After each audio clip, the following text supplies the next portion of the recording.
Hello, welcome back to my channel, Hasty Books. I'm Camila. It is 8 p.m. on the 5th of March and the long list was announced at 6 p.m. I was out so I couldn't look at the list when it came out, but I'm so excited to be looking at it now. I haven't looked online on social media or anything to keep away from spoilers. So if you are new to this channel, I am a big fan of the Women's Prize for Fiction, which is a yearly prize that highlights writing by women, and it is based here in the UK. I am very excited. Like last year was the first time I did a prediction. I did a prediction this year as well, and it was really cool. It's cool to like see everyone else's prediction, and there was so many, and I don't think I've watched all of them, but it was so wonderful. Seeing other people's list makes you doubt your list, so that's why I did one like completely blind without looking at anyone's list before. But I think most of us are usually wrong.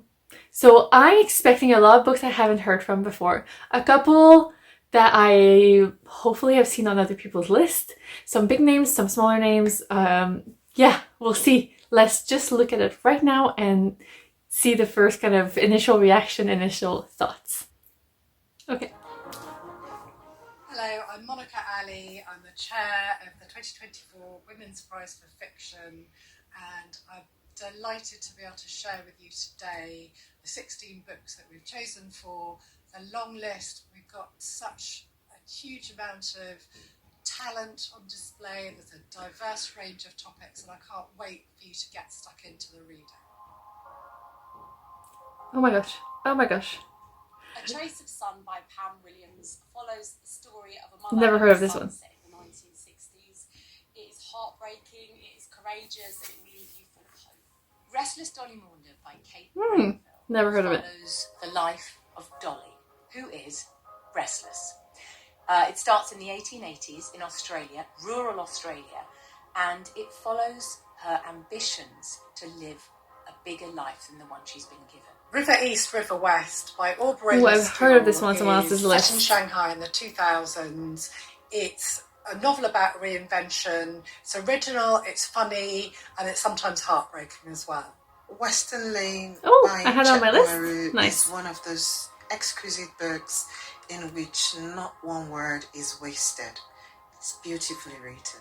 The Blue Beautiful World by Karen Lord. Never heard of it. Quite literally takes a knife to climate change and opens up what humanity is going to look like in the future. The Maiden by Kate Foster is a historical thriller. Interesting. Very kind of mainstream. It is gripping, it is tense, and it is a wild ride. The Wren by Anne Enright.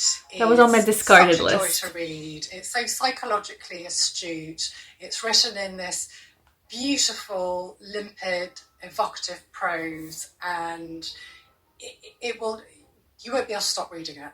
In Defence of the Act by Effie Black is a not heard of this one. hilarious and poignant, life-affirming essay on the benefits of suicide, or so you would believe.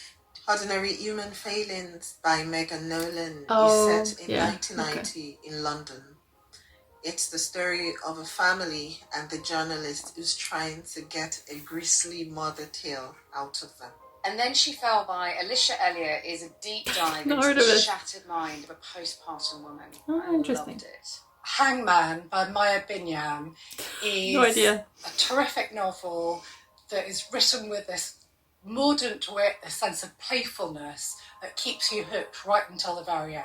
Soldier Sailor by Claire Kilroy Everyone is predicted this one. beautiful and harrowing novel about what it means to be a first-time mother. Night Bloom by Peace Adjomedia is a moving tale of childhood friendship, status and class, and I can't wait for readers to enjoy it. Enter Ghost by Isabella That was on my Hammond list. is just a beautiful, Good for the profound Women's Prize. meditation on the role of art in our society, in our lives. 8 Lives of a Century-Old I'm Truth predicting this one. by Miranda Lee is an expansive novel that spans a century and winds its way through different countries. Brotherless Night by Vivi Ganeshan. Not heard of this. Is visceral, historical, emotional. It is 300 pages of must read. Oh, that's it. Oh my goodness. Wow, wow, wow. Okay, I feel like I have to collect my thoughts for a moment. But, okay, I'm gonna start by saying I got 3. You know, I actually think I did a poll on Instagram and I was like, how many am I gonna get? 1, 2, 3, 0. And I think people mostly picked 3, so you were right. So 8 Lives of a Century-Old Trickster by Marina Lee, which sounds like a hoot. When I heard about it, I was like immediately on my TBR. I'm so excited. I'm definitely in to read this book. Then there's Enter Ghost by Isabella Hamad, which is about a woman returning home to Palestine. And I'm very happy to see it here, actually. And then I had Western Lane by Chetna Maru, because this was obviously a book that I was longisted and shortlisted for the Booker. And I thought they usually have one book in common. You know, not that they pick one from the Booker, but they often have a book. So that's why I thought maybe. So that's kind of good. So many I haven't heard from before, like a lot. Let's go through really quickly. So Ordinary Human Failings by Megan Nolan. I'd heard about it because I think it was on the list for the Nero Prize.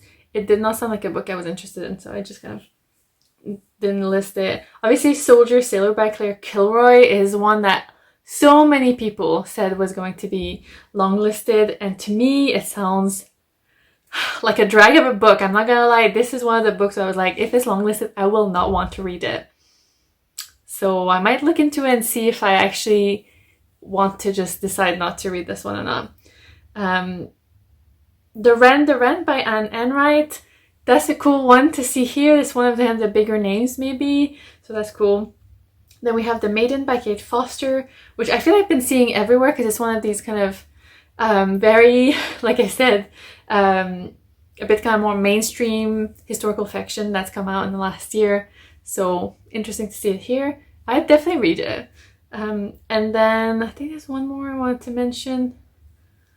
No, I think that's all the books I'd really heard about before. So let's look at the other ones really quickly. All right, so we have A Trace of Sun by Pam Williams, and this seems to be a Caribbean book. Rafe is left behind in Grenada when his mother Stella follows her husband to England in search of a better life. When they are finally reunited 7 years later, they are strangers, and the emotional impact of the separation leads to events that rip their family apart.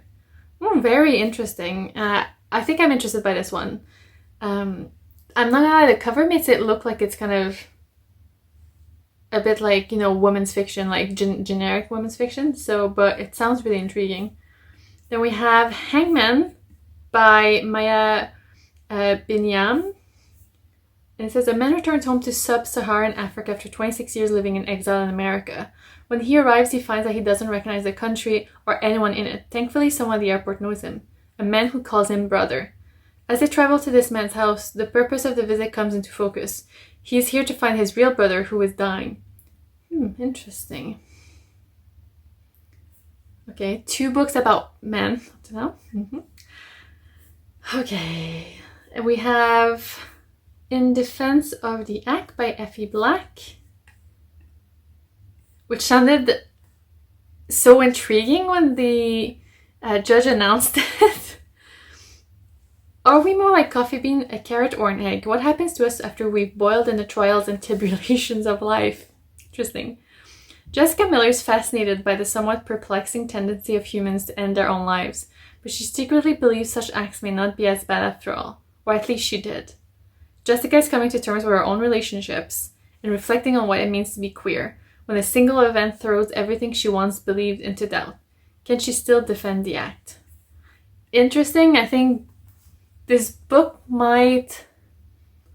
I feel like it's going to be a bit of a Marmite book because I feel like the theme of it is going to divide people. Like some people might not touch it at all. I'm intrigued by it. How many pages is it? If it's a long book, I'm not sure I'll be into it, but it looks like it might be a short book. Then we have Night Bloom by Peace Adzo-Medie, which is a stunning novel about childhood friendship rocked by hidden secrets from a star of Ghanaian writing. Growing up in the same Ghanaian town, Selassie and Akorfa are more than just cousins, they're best friends. The girls share everything, whispered late-night conversation, dreams for the future as secrets. But as they enter their teens, Selassie begins to change, building a wall around herself designed to keep everyone away. Soon, Akorfa no longer recognizes her sullen, withdrawn cousin. Interesting. I'm a bit worried about the trauma that's going to be in this book, but, you know, you have to be open to some trauma when you get into literary prizes.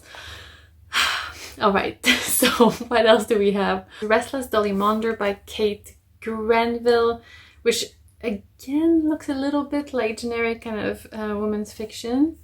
From the cover, obviously, I'm talking about. Dolly Maunder is born at the end of the 19th century, when society's long locked doors are just starting to creak ajar for determined women. Growing up in a poor farming family in rural New South Wales, Dolly spends her life doggedly pushing at those doors. A husband and 2 children do not deter her from searching for love and independence. Ooh, I would definitely read this. Yeah. Sign me up. Then we have A River East, A River West by Obe Ray Lescure. And I've seen this one.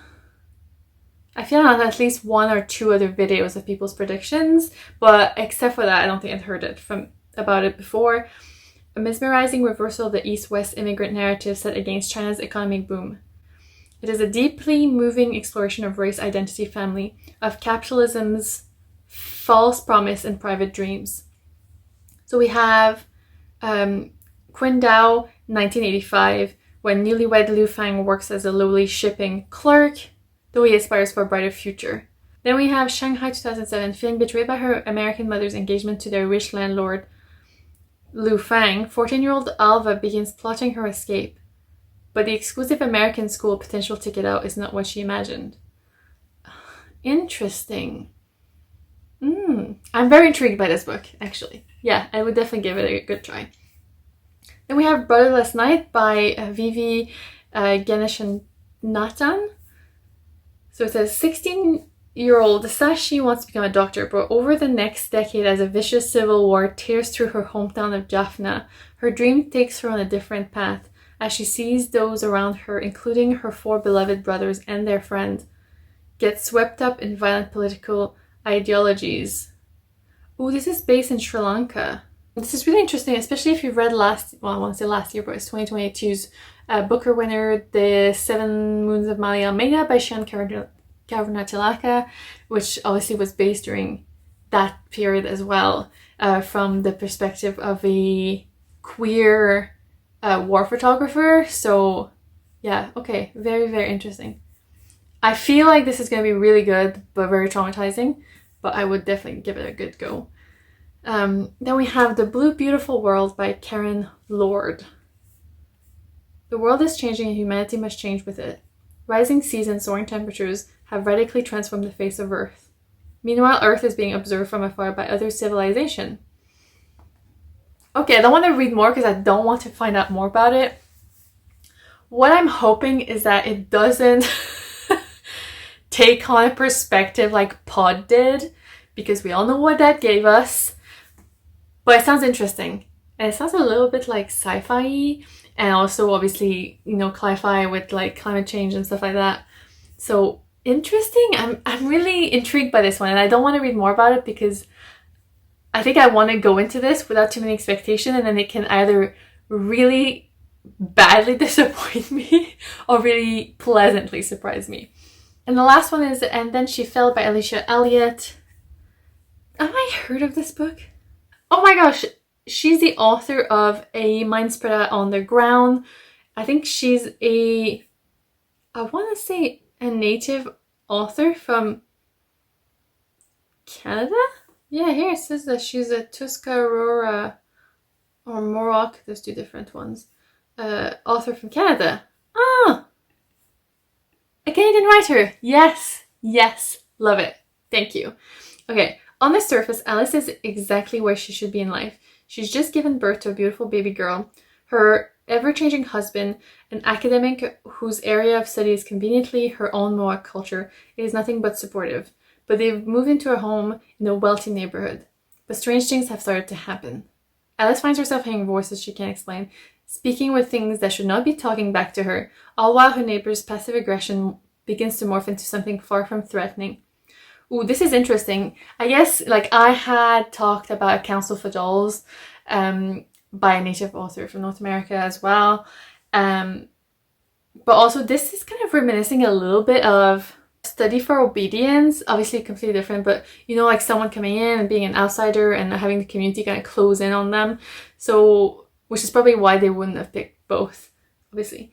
But really interesting. All right, so how do I feel about this list? Well, I'm pleased I got 3. Let's, you know, as I said, let's start with that.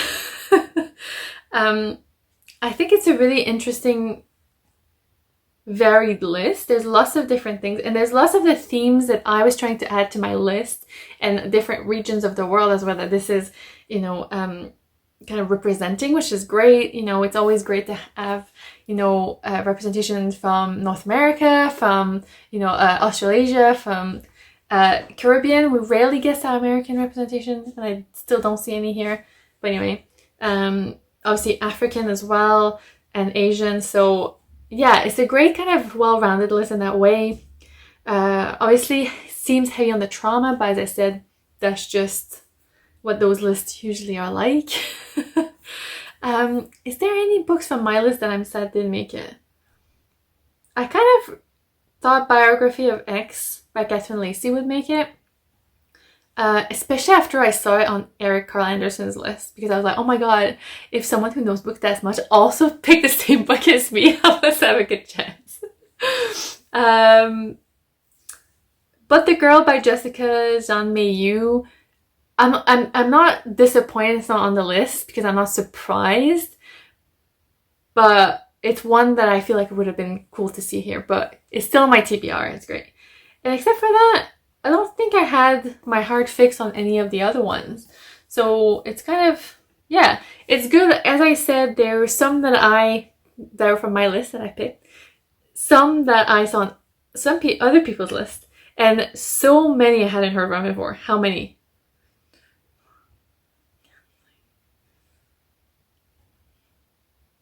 Seven that I hadn't heard from before. So it's almost half the list. So that's, as always, great to see and great to find new things. I'm gonna have to go through the list just in a more kind of relaxed way. Go through the different kind of blurbs, see what my library has, like what I can find online, stuff like that, and see, because I was planning on reading the full long list, but seeing it now, I don't know if I really want to. Just because last year was a slog. I read through the whole list. I DNF'd one. So I might take it a bit more chill this year, which is good because I'm already over my reading list, like, goal for this kind of few months. So I'll look at it, and I will probably get back to you, and we'll see how it goes. But I look forward to seeing everyone's reaction. Let me know what you think about the list. Obviously I didn't mention Julia because that didn't make the list. I don't know, I think it's a book that I'd like to read, but I don't know, it's not a book that I don't have skin in the game for any of these books, let's be honest. So, and also last year, like, I feel like everyone thought the book by Eleanor Catherine was going to make it. It didn't. So this year that people said, oh, if this book doesn't make it, you know, people will be shocked. It'll be, you know, the big, like, controversy of the year. And I'm just like, but you just never know. So it's best not have expectations that are too high. So yes, anyway, I cannot wait to hear it. I cannot wait to watch all the videos of reactions. Let me know what you think, and, you know, what the book that you thought was going to make it didn't. Books, is there any of the books that you had never heard from before, like me? And, you know, what are you looking forward to prioritizing? I think for me, it's 8 Lives of a Century-Old Trickster. Yeah, I'm so, like, keen to read that one. And there's a Restless Dolly Munter, actually. I'm very intrigued by that title. So yeah, very cool to see the list. As always, thank you so much for watching, and hasty back. Bye.